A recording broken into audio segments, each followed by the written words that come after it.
Hello, my friend. Time for our meeting this Sunday, August 17th.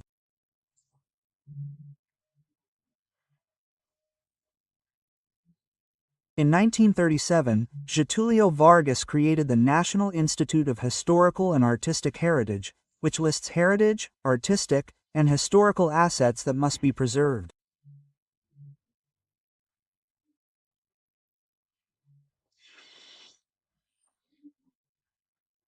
I regret it when cities lose significant buildings that are part of the city's roots, its beauty. I'm deeply concerned about Rio de Janeiro. I've been concerned about my city, Cachoeira do Sul, which seems to have just woken up to the need to preserve buildings that are symbolic of the city. A city's architecture is part of its soul. I see in Globo, page 24, Saturday edition, the news that they're going to demolish a house built in 1930 by the owner and president of Tecidos Bangu, which is also part of Rio's history.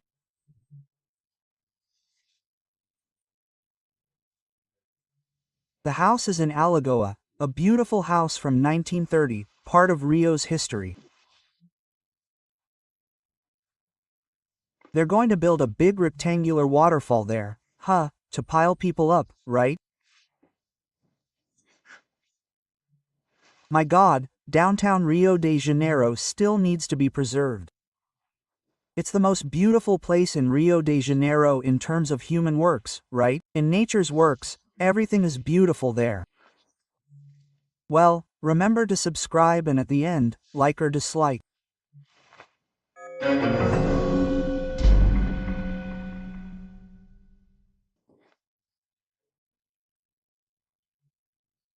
Last week in Porto Alegre, the first topic of the day was this guy, showing child pornography or pedophilia on social media, right?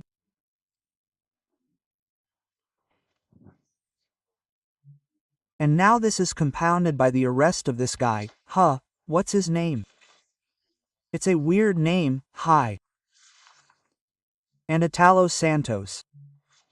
I met Italo back then, but that's Italo. I'm sorry, it says Italo. Santos and his partner. Some people there wrote that he's the husband. And the guy, apparently, has a history of pedophilia, was arrested. Then Rodrigo Constantino reminds me, why are they drafting bills and such to censor social media if they didn't need the bill to arrest Italo, right? Could it have something to do with the pronunciation of the name? Yeah, anyway, if you can arrest someone involved in pedophilia, why do I need to censor social media if the law already allows them to be arrested, removed from the network? So, it's working, there's a law for that. Now, it's strange that only after this guy spoke, this Felka woke up to what Demers said 500 years ago, right? Well, over there on Marajo Island, the girls on Marajo Island were scandalized. Where did you hear that? No, it's nothing like that. Maris said it, so it's nothing like that. Then Antonia Fontanelli mentioned this Italo, right? And she went and the court ordered her to withdraw or pay a fine. But wait, right? Only Felka counts, the others don't. But they were reporting pedophilia.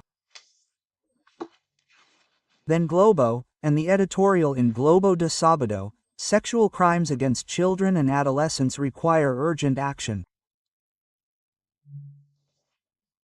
Urgent, and they took years after Demers reported it. That's strange.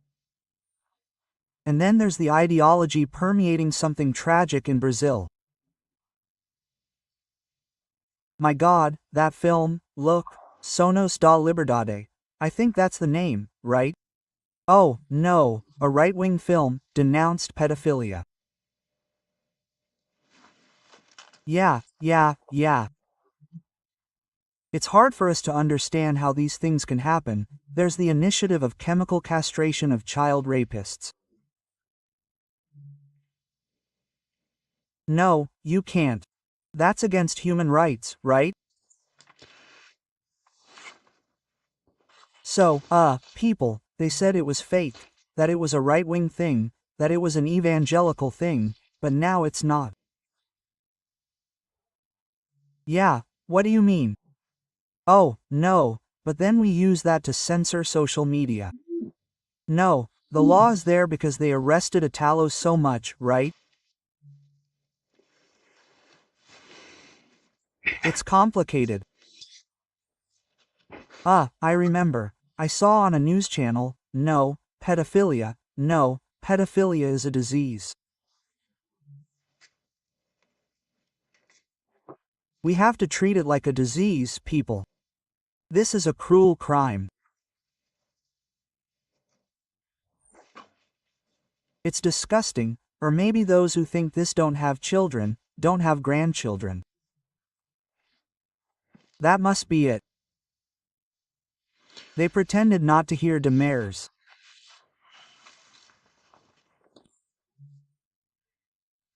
Well, Bolsonaro is there with the remains of pneumonia, he had two, right, with that hiccup. The stab wound, right? The stab wound did everything. It caused a big wound in his abdomen. So, every now and then he inhales, actually, aspirates, right? It goes to the lungs, food debris, liquid, something, and then it causes an infection, a reaction, right? Mechanical, not viral.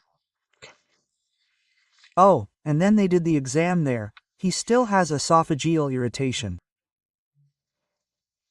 His problem is esophageal irritation. He's had a fever, hiccups, hypertension.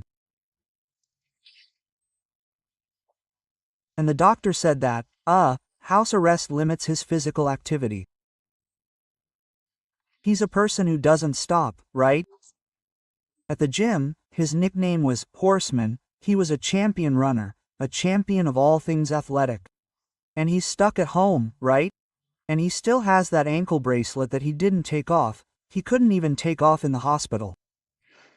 In fact, when he left the hospital, he's forbidden from speaking to the press. Then the newspaper says, and he didn't talk to the press. People, my God, it's a shame. I know I'm saying it, I insist here because I've been a journalist since I was a kid, right? I see journalism being thrown around, turning dry and wet, as Milor Fernandez used to say. My God.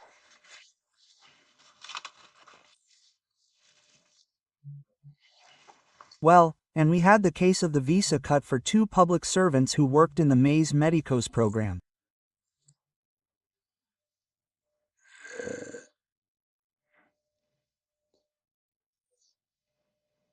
And now the minister who installed more doctors in the Gilma government, Health Minister Alexandre Padilla in 2013. Well, they're trying to divert. Look, he got his wife and his family, right? Well, he didn't get it directly because his visa expired, but he won't be able to get another visa, right? Well, but his wife had a visa, it was cut, and so was his daughter.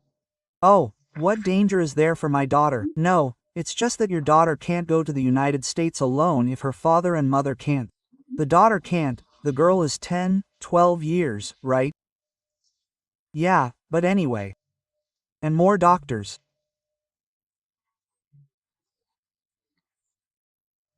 If you had the labor prosecutor's office here in Brazil investigate an outsourcing company that provides, say, an agricultural activity in the Northeast that is struggling, or a company in the Northeast that is in trouble, because people are on Bolsa Familia and don't want jobs and there's a labor shortage, there is a shortage in the construction industry, for example, right? Right? But if you had someone who, look, I provide 20,000 people who can work for you and you discover that these 20,000 people, the company is paying 10,000 per person, but the person only receives 2,000, the rest goes to outsourcing. That's how it was with more doctors, a total of 20,000 doctors. There was a period when there were more than 11,000, earning, say, 10,000. It's a little more than that. I mean, Brazil paid 10,000, Brazil didn't. You, the taxpayer, paid 10,000. And the supposed Cuban doctor received a little over 2,000. The rest, 5%, went to the Pan-American Health Organization, which acted as an intermediary for slave labor, and then everything went to the Cuban government. It was enough, it was estimated at 10, it wasn't more than that, much more.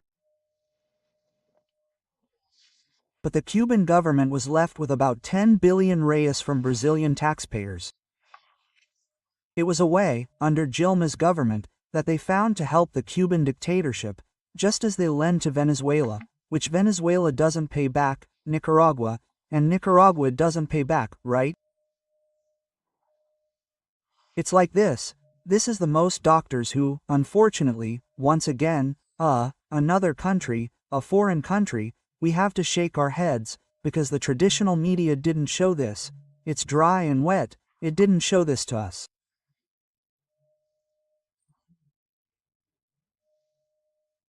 It didn't fulfill the obligation of journalism, which is to criticize, denounce, inform the holder of power, which is the people, who support power with their taxes, who support the state, report this, the things that aren't working properly, right?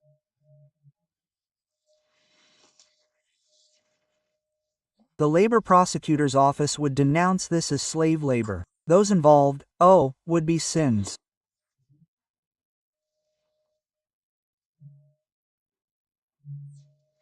Well, tomorrow, Monday, in Washington, Trump will speak with Zelensky, the president of Ukraine, and at Macon's initiative, the Prime Minister of Germany, the Prime Minister of the United Kingdom, Ursula von der Leyen of the European Union, will accompany Zelensky, right?